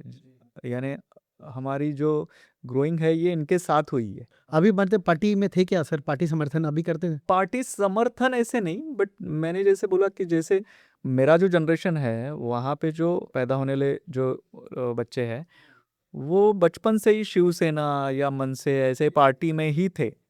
ठीक है? तो अपब्रिंगिंग जो हमारा हुआ है वो वहीं से हुआ है, ठीक है? अभी कुछ चीज़ें हैं जो ऑन कैमरा नहीं बोल सकते, बट ऐसे लगता है कि यार इनसे भी हमारा एप्रिसिएशन होना चाहिए। वो घर की मुर्गी दाल बराबर हो गया। ऐसा हो गया कि मतलब अपने घर के ही लोग तो इनको इतना एप्रिशिएट नहीं किया जाए। ऐसा है कि उन तक पहुँचा ही नहीं है। अच्छा, ये बात पहुँची ही नहीं है। हाँ, हमको लगता है कि हमारे जो लोग हैं जिनको हम आइडियल समझते हैं, उन्होंने हमको बुला के सिर्फ़ एक पीठ पे अगर थपथपाया और बोला कि अरे बहुत अच्छा काम किया है, तो वो भी प्राउड मोमेंट है हमारे लिए, वो उनका एप्रिसिएशन जो है। वो नहीं होता है ऐसे लगता है टेक्नीशियंस के साथ। एक्टर्स के साथ हो जाता है। एक्टर्स दिखते हैं स्क्रीन पे। मेरा कंप्लेंट एक्टर्स के खिलाफ नहीं है। मैं बोल रहा हूँ कि मतलब आपके दिल की बात है कि एक आना चाहिए था। जब कोई अच्छा काम करता है, अगर उसके बारे में थोड़ा भी बोला जाता है, तो उसको मोटिवेशन मिल जाता है। एक एक्टर जब हम मूवी देख रहे होते हैं, तो वो एक्टर नहीं होता, वो कैरेक्टर में होता है। तो कैरेक्टर को बनाने वाले ही आप हो। रही बात कि जब आदमी मेकअप ना करे, मेकअप उसका डिज़ाइन ना हो, तो वो कैरेक्टर में आ ही नहीं सकता। हाँ, और मैं नहीं बोल रहा हूँ कि भाई मुझे डायरेक्टर और एक्टर इनका क्रेडिट हमें दो। हमारा जो क्रेडिट है, 10 फ़िल्में बनती है तो 1 या 2 फ़िल्में ऐसी होती है कि जिसमें मेकअप आर्टिस्ट, कॉस्ट्यूम डिज़ाइनर इनका क्रेडिट है। बिल्कुल। सारे फ़िल्मों में उतना नहीं होता है, बट जो फ़िल्म एप्रिशिएट करने जैसी होती है, पीरियड फ़िल्म्स होती है, जिसमें बहुत ज़्यादा मेहनत करते हैं हमारे लोग, मेकअप हो गया, कॉस्ट्यूम हो गया, सारे डिपार्टमेंट्स, अपना प्रोडक्शन डिज़ाइनर हो गया, तो उनको सिर्फ़ अगर एप्रिशिएट करो, आप नाम ले लो अवार्ड फंक्शन में, तो अभी जैसे विकी को एक अवार्ड मिला था छावा के लिए, तो विकी ने ऑन स्टेज नाम लिए। तो ये प्रेस मीट नहीं हुआ था आपका जब आप अवार्ड लेने के बाद? प्रेस मीट हुआ था कुछ दिल्ली में? दिल्ली में हुआ था, दिल्ली में जब हम आते हैं बाहर तो वो सारे न्यूज़ वाले होते हैं, वहाँ पे 1-2 बाइट्स लिए थे उन लोगों ने। तो आपने बताया ही होगा कि मैं महाराष्ट्र से हूँ। यस, यस, यस, वो तो बताया था, हाँ। तो ये मुंबई में नहीं हो पाया सर ऐसा कुछ? मुंबई में हुआ या नहीं हुआ पता नहीं, हमारे यहाँ तक तो कुछ आया नहीं, हमको कोई कॉल नहीं आया। तो पता नहीं जिनका बड़े लेवल पे अगर होगा, उनको लगता होगा कि हम उस लेवल के हैं नहीं अब या उतना वर्थ नहीं है। तो कहीं न कहीं आपको ये थोड़ा फ़ील होता है कि इतने 100 मूवीज़ करने के बाद भी, अवार्ड मिलने के बाद भी एक ना पूछा अगर जाए। मुझे ही बताना पड़ा कि मुझे अवार्ड मिला है और मुझे बुलाओ और मुझे एप्रिशिएट करो, तो क्या बात है ना? बुरा लगता है। कहीं न कहीं ये शिकायत है आपकी। तो मैं अपने जितने भी इलेक्ट्रॉनिक मीडिया, प्रिंट मीडिया से ये मतलब रिक्वेस्ट करूँगा कि सर इतने बेहतरीन काम किया, मैं चाहता हूँ आप लोग इसे कवर करें और एप्रिशिएट करें। वाक़ई सी बात है कि मुझे ऐसे नहीं, यानी मेरे डिपार्टमेंट के सारे लोग, जैसे मेकअप, कॉस्ट्यूम हो गया, प्रोडक्शन डिज़ाइनिंग, एडिटर हो गया, हम सारे पर्दे के पीछे रहने वाले लोग हैं। हमारा एक्सपेक्टेशन उतना ही है। हम नहीं बोल रहे कि हमको मीडिया में लाके हमको सेलिब्रिटी बनाओ। जितना हमारा क्रेडिट है उतना ही दो। वो भी नहीं मिल पा रहा कहीं न कहीं। अगर एक्टर को 100% मिल रहा है तो हमें 2% तो दो, जहाँ पे हमने किया है ऐसे कुछ। लेकिन सर एक्टर्स आप लोग के बारे में बोलते होंगे? बोलते हैं ना, एक्टर्स बोलते हैं, एप्रिशिएट करते हैं। जैसे मैंने बताया विकी ने अभी कोई फंक्शन में जैसे कोई अवार्ड फंक्शन हो रहा हो, तो वहाँ पे जब पूरी टीम इनवाइट की जाती है, तो उस समय आप लोगों को इनवाइट करते हैं? करते हैं ना, स्क्रीनिंग होता है तब करते हैं या अवार्ड फंक्शंस में यस, यस, यस, करते हैं, यस, वहाँ हाँ। करते हैं। लेकिन हाँ, आप लोगों को थोड़ा मीडिया से आप कनेक्ट नहीं हो पाते हैं, जो पीआर मीडिया है। सर आपने कोई पीआर एजेंसी रखी है अपनी? नहीं, बिल्कुल। आपका काम ही आपका पीआर है। मेरा काम ही पीआर है मेरा। अच्छा, अच्छा। जो एआई आया है, एआई से क्या बेनिफिट मिल रहा है अपने मेकअप में, और मेकअप के कितने कैटेगरीज़ होते हैं? मेकअप की कैटेगरीज़ देखो, मेरे लिए तो मेकअप है, ठीक है? तो उसको कैटेगराइज़ कर सकते हैं कि एक नॉर्मल मेकअप हो गया, एक फीमेल मेकअप हो गया, फिर कमर्शियल जैसे एड्स के लिए होता है, ब्राइडल करते हैं, प्रोस्थेटिक होता है, ट्रांसफॉर्मेशन जो हम करते हैं, कैरेक्टर मेकअप जो होता है, वैसे अलग-अलग उस कैटेगराइज़ कर सकते हैं हम। और आने वाला जो जनरेशन है, उनके लिए तो पूरा सब कुछ इंटरनेट की वजह से सब कुछ खुला है। तो उनको उतनी दिक्कत नहीं है, बट मेकअप इंडस्ट्री या कोई भी आर्ट, मुझे ऐसे लगता है वो उसके लिए 2 चीज़ें होनी चाहिए, एक पैशन और एक पेशेंस। ये दोनों चीज़ें हो और ऑब्जर्वेशन। अगर आप ऑब्जर्वेशन रखते हो, एक छोटे-छोटे कैरेक्टर हमको राह चलते दिखते हैं, कोई भिखारी बैठा है, यानी इतने कैरेक्टर्स है, इतनी वैरायटी है हमारे कंट्री में कि राजस्थान का आदमी कुछ अलग दिखता है, हरियाणा का अलग दिखता है, महाराष्ट्रियन आदमी के फीचर्स, उसका हेयर स्टाइल, उसका मुस्टैच का स्टाइल, राजस्थान के आदमी का, साउथ के लोगों का। तो सिर्फ अगर आप ऑब्जर्वेशन रखो ना, तो ऑब्जर्वेशन ये एक बहुत बड़ा एक इंस्टीट्यूट है। हाँ, एक टॉपिक है, बहुत बड़ी टॉपिक। कितने एक्टर्स हैं जो जिन्होंने एनएसडी नहीं किया है, एफटीआई नहीं किया है, तो वो भी इतना अच्छा परफॉर्म कैसे कर सकते हैं? तो वो वही करते हैं ना, ऑब्जर्वेशन हाँ, उनका ऑब्जर्वेशन स्ट्रांग होता है। है, ऑब्ज़र्व करते हैं वो कैरेक्टर ऑब्जर्व को। करते हैं, उसका स्टडी करते हैं, उसके बाद नोट्स निकालते हैं उसके। ऐसे भी एक्टर्स हैं। हाँ, बिल्कुल, बिल्कुल सही कहा आपने। यानी खुद को ही खुद आपको पढ़ाते हैं जैसे। जो नए आर्टिस्ट आ रहे हैं, तो उनके लिए आपका ये एडवाइस है कि हम खुद भी स्टडी कर सकते हैं इसके ऊपर। कैसा होता है ना कि इंस्टीट्यूट में आपको टेक्निक्स सिखाए जाते हैं, बेसिक्स सिखाए जाते हैं। आप उसके बाद आपको एक ही चेहरा नहीं सामने आने वाला है ना, हज़ारों चेहरे आपके सामने आएँगे। तो हज़ारों चेहरे यानी हर दिन अलग-अलग मेकअप करना है आपको। हर एक का फेस दूसरे जैसा नहीं, बट जैसे-जैसे आप करते जाओगे, तो आप एक्सपर्ट बनते जाते हो। और फिर जो गलतियाँ हमने पास्ट में की है, वो गलतियाँ हम वहाँ पे नहीं करते। तो हम एक्सपर्ट होने के बाद ये सारी चीज़ें कर सकते हैं। जैसे सर इंस्टीट्यूट्स आज बात कर रहे हैं तो बहुत महंगे हैं, तो जो मिडिल क्लास फैमिली से हैं या लोअर मिडिल क्लास से हैं, अफोर्ड नहीं कर पाएंगे इतना पैसा देना, तो उन लोगों के लिए क्या सुझाव है आपका? उन लोगों के लिए अभी मैं भी वही लोअर मिडिल क्लास फैमिली से था। मैंने जैसे असिस्ट किया, ध्यान दे के सीखा। मेरे सर जब मैं अभी जैसे मूंछ लगाते हैं हम, एक बार मूंछ लगाया तो टेक्निक समझ में आया कि वहाँ पे थोड़ा सा एडेसिव लगाना है, टैप करना है और चिपका देना है, वो हो गया। बट जब वो 50 टाइम्स उन्होंने मूंछ मेरे सामने लगाया तो 50 टाइम्स भी मैं उसी पेशेंस से मैं देखता था कि ये आज क्या नया इन्होंने किया है। ऑब्जर्वेशन आपका? ऑब्जर्वेशन है, यूट्यूब पे इतने सारे ट्यूटोरियल्स है, उसमें भी देख के कर सकते हैं। करने वाला कैसे भी करता है। मतलब प्रैक्टिकल इंपॉर्टेंट है इसमें, आप प्रैक्टिकली असिस्टेंट बन करके आगे बढ़ो। इंस्टीट्यूट में होता क्या है ना, आप थोड़ा जल्दी सीख सकते हो। अच्छा, जो सीखने के लिए आपको 4 या 5 साल लगेंगे, वो इंस्टीट्यूट आपको 1 डेढ़ साल में सिखा देता है। लेकिन सिखाने के बाद सर काम मिलना भी बहुत बड़ी काम बात है, मिलना भी बहुत बड़ी बात। तो इसमें आपका स्वभाव भी बहुत इम्पैक्ट करता है। स्वभाव, पंक्चुअलिटी, आप कैसे बात करते हो लोगों से, कैसे हैंडल करते हो, कैसे उनको कन्विंस करते हो। तो कहीं ना कहीं सर आपको अब तक जो चीज़ें मिलने चाहिए थी, तो उसमें आपको एक शिकायत तो ये है कि मीडिया कवरेज इतना नहीं मिल पाया, लेकिन आप अपने काम से संतुष्ट हैं? मैं काफ़ी संतुष्ट हूँ। यानी जो मैंने आज तक किया है, जिन डायरेक्टर की फ़िल्में देखने में मज़ा आता था, उन डायरेक्टर के साथ मैंने काम किया है। अनुराग कश्यप हो गए, विशाल भारद्वाज, इम्तियाज़ अली, ऐसे सारे डायरेक्टर्स हैं जिनके साथ मैंने काम किया है। कोई ड्रीम प्रोजेक्ट कोई करना चाह रहे हो आप कि नहीं, मुझे एक ऐसा प्रोजेक्ट मुझे मिले जो और बेहतर आप कर सकते, कुछ है ऐसी ख्वाहिश? संभाजी महाराज के ऊपर अभी मैंने किया छावा, तो अभी मुझे छत्रपति शिवाजी महाराज के ऊपर अगर कोई फ़िल्म बनती है, तो मुझे वो करने का एक है, यानी एक सपना और एक इच्छा है कि ये फ़िल्म आनी चाहिए। बिल्कुल, बिल्कुल, मैं चाहूँगा ये बहुत जल्द ये पिक्चर हो आपका। तो कोई लाइनअप है सर इसके पीछे? बात चल रही है? नहीं, अभी तो बात नहीं, एक हो रही थी, बट वो उसका हुआ नहीं कुछ आगे। रीजनल लैंग्वेज में मराठी में या नहीं, हिंदी में बॉलीवुड थी, बट वो थोड़ा स्टॉप हो गया है। तो आपने सिर्फ 2 ही लैंग्वेज में काम किया है, मराठी और हिंदी, और बाकी गुजराती मैंने एक किया है। अच्छा, कौन-सी वही मूवी की आपने? हिलारो, जैसे मैंने बताया उसको नेशनल है 2019 का, वो मैंने किया था।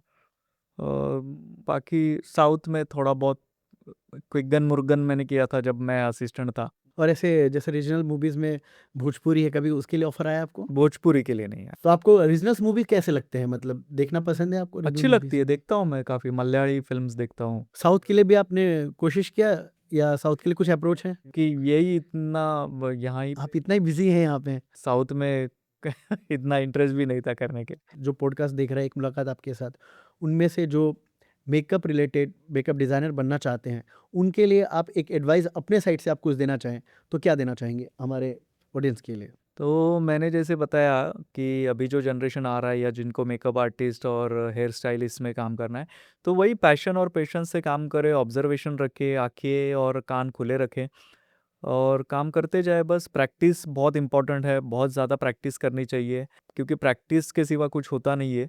सब्जेक्ट हमारा ऐसा है मेकअप, हेयर, कॉस्ट्यूम, कि जब तक प्रैक्टिस और जब तक ऑब्जर्वेशन नहीं है तब तक मुश्किल है। तो सर आपके साथ बात करके मुझे बहुत अच्छा लगा। हम फिर मिलेंगे एक मुलाकात आपके साथ में एक नए बातचीत के साथ। बहुत-बहुत धन्यवाद sir. Thank you so much, आपने मुझे बुलाया। बहुत अच्छा लगा आपसे बात करते और मुझे भी मेरे जो दिल में थी चीज़ें बताने के लिए, वो मैं ये आपके पॉडकास्ट के माध्यम से मैं बता पाया। तो thank you so much, thank you so much. तो ये थे हमारे श्रीकांत देसाई जी, जिन्होंने अब तक इतने 100 मूवीज़ किए हैं। जो भी बात की है इनसे काफ़ी कुछ सीखने को मिला। अपकमिंग जो बॉलीवुड स्टार्स जो आने वाले हैं, चाहे वो मेकअप से हों, चाहे वो एक्टर हो, डायरेक्टर हो, सबको ये सुनकर बहुत अच्छा लगेगा। इन्होंने वो गहराई वाली बातें की है आज, जो एक मूवी बनाने के लिए क्या इंपॉर्टेंस है। तो हम फिर मिलेंगे एक नए पॉडकास्ट में एक मुलाकात आपके साथ। And thank you Canon India for technical support. Thanks a lot. Thank you.